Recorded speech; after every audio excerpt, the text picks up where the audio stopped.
Hello, Faye here. Not sure how to say this, so I'll try to say it without offending people. Though probably some people would be offended. It seems to me that some people live a rather crazy life with a lot of FOMO, that is, fear of missing out, because of how all the ads and commercials push things on you. They push a lifestyle. They push a way of being, a way of looking, a way of sounding. They push all kinds of expectations. And I guess maybe it was being born in the 60s, but maybe not. That I never really had the expectations for myself that other people had for themselves, even with all the commercialism and stuff of the 1970s.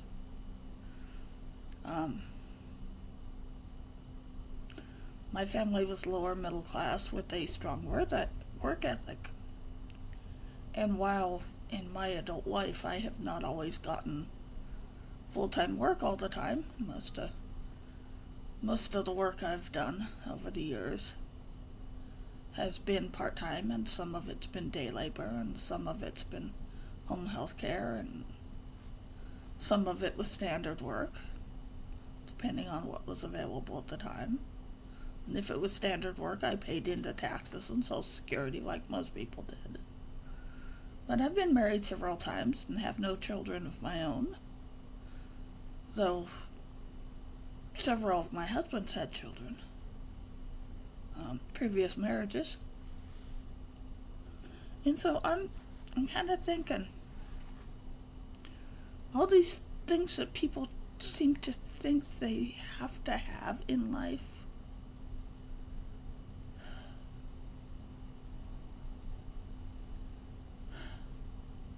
I don't know, I guess I was just raised to live a simpler life.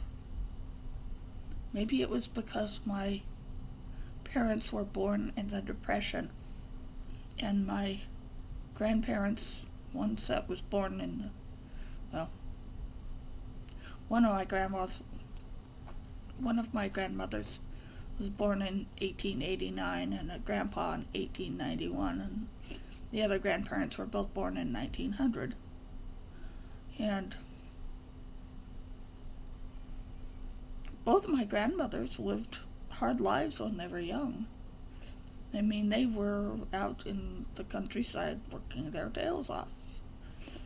You know, what a lot of people think of the pioneer living of the 1840s and 1860s was still happening between 1880 and 1910 in Oregon and Washington. It just was.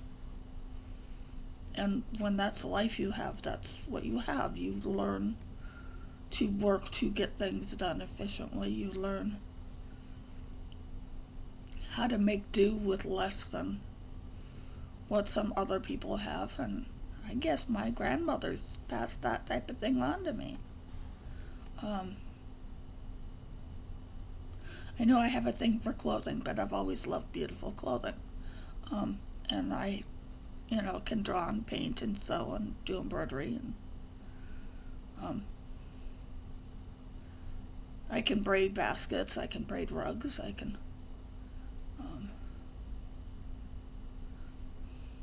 I will admit I cannot crochet or knit or make lace. I can't tat. Those things I can't do. And I don't have a sense of timing, so my cooking is not that good. Rather on the bland side, but edible. I burnt one pot of beans and never started a pot of beans from raw beans again after that in life. It only took me once to do that. I had to throw the pot away. I killed the pot. But other than that failure, which it was a very spectacular failure in cooking, all my cooking mistakes were simple ones.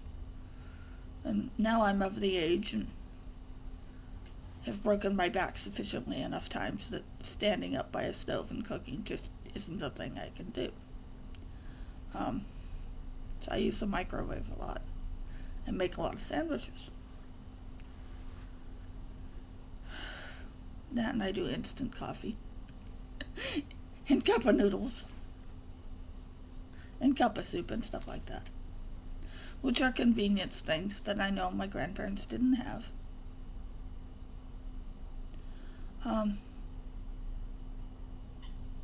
But other than those convenience things and my grandparents didn't have microwaves. My parents did. Because we had our first microwave in a house in, 1981? No, 1980. My parents got the house in Boring in 1980. So, microwaves were a adult thing for me, not a child thing. Simply because it took my dad a while to earn things. Worked in a warehouse, that type of thing, lower middle class. And my tier, because of the way I've worked, is one level lower than my dad's. So I didn't end up with a house until I was in my 50s. Even then, it was one that needed so much work that after my fourth husband died, I just passed it on to one of his cousins for her to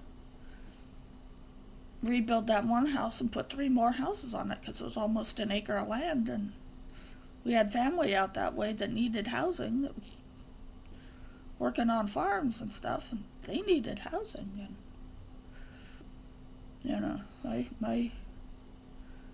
my husband Peregrine's cousin could do that. She had the wherewithal and the children and the grandchildren and such to be able to have everybody come in and do the work and get it done and put family in housing.